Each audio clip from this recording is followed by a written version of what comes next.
I do, Buckaroos. How the heck are you? This isn't my regular at the pub podcast. Something came up, and I was trying to learn something new today. Anyway, it was a long day. I did my regular gig plus did something else later, and I am wiped out. But I'm so tired. I'm not ready to go to bed yet. So I decided to have one cocktail with you. Uh, so I've got some Mooney's products here. I've got the Mooney's Bourbon. This is local to me here in Springfield, Missouri.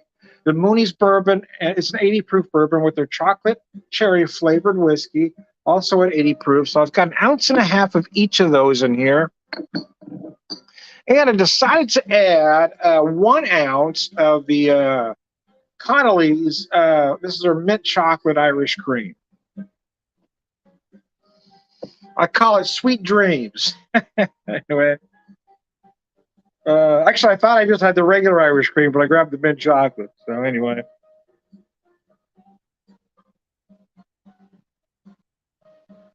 Obviously, as you can see, I've got it straight up, which means I chilled it, but I left no ice in the glass. But I figured it was a drink that you'd want cold, but you didn't necessarily need ice in there to keep it cold. This is a drink, honestly, it would probably be, once I put it together, this is probably a drink you'd want to serve as a shot, maybe. This would be a nice, easy shot. Anyway, sláinte.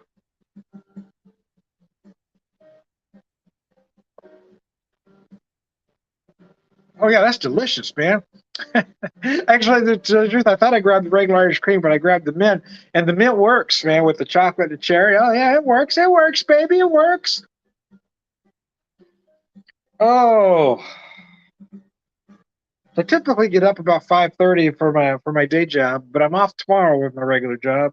I'm starting to try something different here.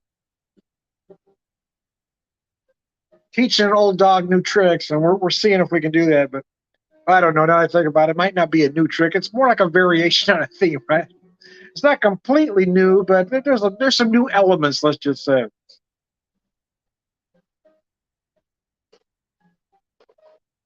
There's some memory, muscle memory, trying to remember some things. There's a lot of things I've done, but it's been a very long time since I've done them, let's just say. It was very enjoyable, though, I got to tell you, even though I am beyond exhausted. Everything hurts. Yeah, it is nice to learn something new at my age. I mean, a few years ago, the situation being what it was, I had to kind of reinvent myself. And I was lucky enough to get a job with Saddlebach Brewing. Steve Reebok, the owner, was they gave me a chance, man. He had younger folks applying, but he gave an old man a chance, and which is, you know, not the norm in the beer industry. It really isn't. I mean, I remember when I was out selling beer, folks with the other companies would be in their 20s. I don't even think there was anybody in their 30s, to be honest with you. And here I was, in my 50s.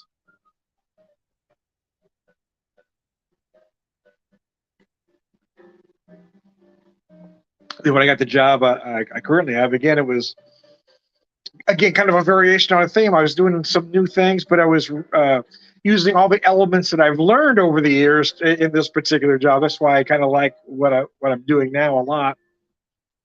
But I'm kind of at that age too, where I kind of want to, keep trying new things. I don't want to be in that rut, even though my body's telling me no.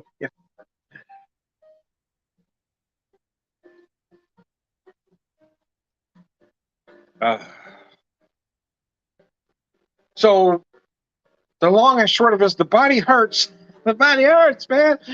But the brain feels better because I was I was thinking a little bit, and, talking, being my usual charming, witty self. I got my moments. The thing of it is, though, I mean, I wish I could claim credit for the things I say, but the truth is, I don't even know what I'm saying most of the time. The thing, the witticism, the joke, whatever it is, has already popped out before I've really had time to think it through. Those things just kind of happen. I don't have that filter.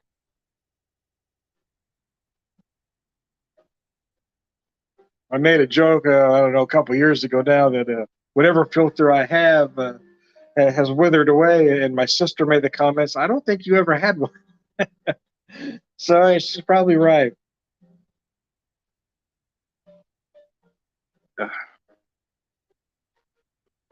I've never been one of those mean folks, those mean folks that always say they're telling the truth. Well, I'm just telling the truth. No, you're not. You're giving your opinion. Me was always just about trying to, lighten up the situation. But I will admit, it wasn't always appropriate, and not everybody has my sense of humor.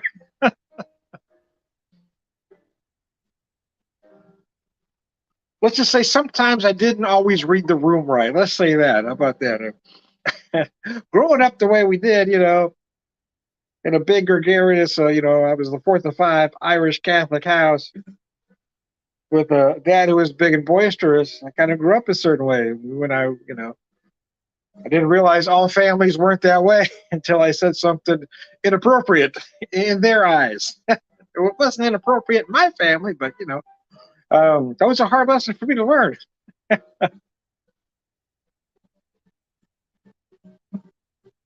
And the problem with that is that, even though I learned it, I mean, I couldn't stop doing it. I don't have that filter. I don't have the ability not to say something. I wish I did sometimes, but then it's already out. That cat's already out the bag. It's one of those things where, if there's 10 people in a room, 7 people are gasping and 3 people are laughing their ass off. Oh, man. So I thought I didn't want to do my typical 1-hour show, so I may try to do it tomorrow. Certain things come up. I had a guest lined up to do today, but something came up where I couldn't do the show. And then something came up with him as well, so we're trying to work that out.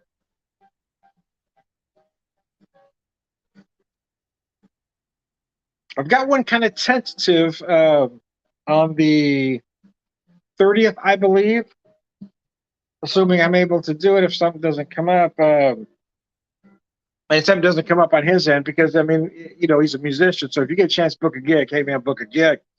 But, yeah, I'm hoping to get Rockin' Jake. I don't know if you're familiar with Rockin' Jake, but the man is amazing. One of the best harp players in the business, one of the best blues harp players in the business. He should be in everybody's top 10 and maybe everybody's top 5. He's really that good. And I've been a fan of his for, at least a decade and a half, if not a couple of decades by now. I first saw him many, many years ago, and I've seen him a handful of times since. Just a good guy, great songs. And I really like the shows where I am talking to, people expect me to talk to beer guys or whiskey guys, but I love talking to musicians because you never know what's, musicians, but everybody's got their own story. When I had Scott Ellison on, that was a lot of fun because we kind of go way back too. I mean, I won't say we're friends because we don't hang out together, but I mean, there was a lot of mutual stories. That was nice. And I talked to a local artist, Barack Hill. That was great too because he's a younger guy and a little bit different perspective.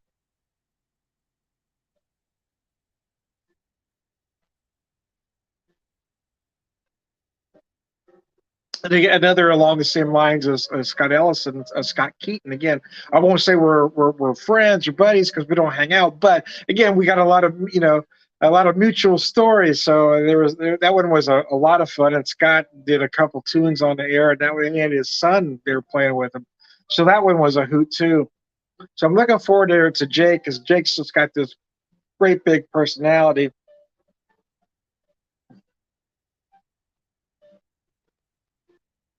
But speaking of beer, so the Brew Guru, John Brew Guru, brewguru.com, look up brewguru.com. In my opinion, it writes the best written beer reviews. Nobody does it better than Brew Guru. But our schedules have just kind of been wonky.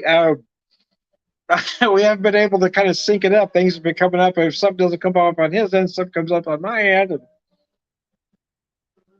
So anyway, we kind of hope to hopefully I'll get that one soon. I still want to get some beer and whiskey guys, but I had a chance the last episode to talk with a boxer, a former boxer, Travis Kaufman, and that one was awesome because that one went a different direction. That one was kind of a serious episode because Travis was open and honest with his bouts with depression, and and addiction for that matter as well. I mean, being a former boxer, how you kind of get pushed and kind of do what you got to do to survive and make a living and pay the bills, and how the people behind you don't always have your best interest at heart.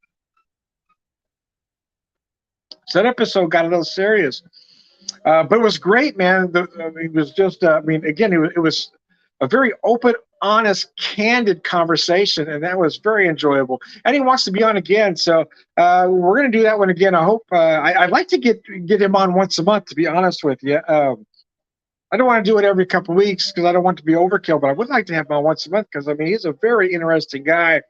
With a lot of, I concentrate mostly on the boxing, and then I talked about the issues. So I'd like to get into some of the other stuff with you the next conversation.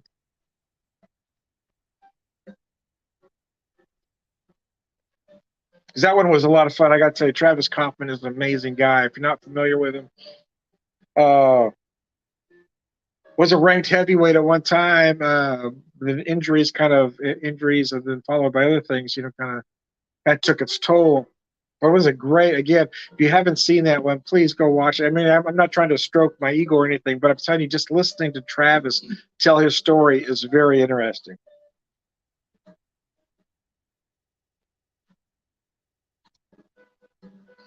Oh, mercy, Percy. As we come to the end, it is late for me, and it's late on a Thursday, but I'm off work tomorrow, so I thought, oh, what the hell. And I kind of felt like talking a little bit. I wanted to have a cocktail, and so I may do one more. I just didn't want to do the long and talk for an hour. I may do that tomorrow. I may have to be a solo with myself, so I don't have a guest lined up because the way schedules have lined up.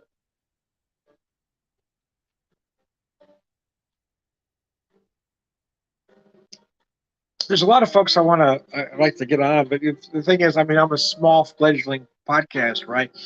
I'm not offering any, they don't necessarily gain anything by talking to me. It kind of just depends. So if anybody has like musicians for that instance, if you got a chance to take a gig, take a gig. You're not going to bother me at all. Hopefully we can get together at another point. That's kind of where I've been with a few musicians. Hey, man, I'm willing to work with your schedule. And in some cases, I love doing the live videos. I prefer doing the live videos. But if we need to do a taped video, or recorded video, I should say, we do a record. That's how old I am. I said taped. If we need to do a recorded video, we can do that. And I can air it, at another time. So. Oh, mercy, Percy. Anyway, we are at the end. I am Tom the Whiskey Whisperer, Whiskey Evangelist, prolific whiskey drinker, purveyor of wisdom man. Let me show these bottles one more time, though. I used an ounce and a half of the Moony's Bourbon. It's an 80 proof bourbon, so it's pretty light. An ounce and a half of the Moony's Chocolate Cherry. And I used 1 ounce of the Connolly's Irish Creek. Excuse me. And I got to tell you, it's freaking delicious. I call it sweet dreams. I call it sweet dreams, man. Sweet dreams, baby. Sweet dreams. One more time with feeling. One more time with feeling, baby. I am. Who are you? I'm Tom, the Whiskey Whisperer, Whiskey Evangelist, prolific whiskey drinker, purveyor of wisdom, all around good guy. Cheers.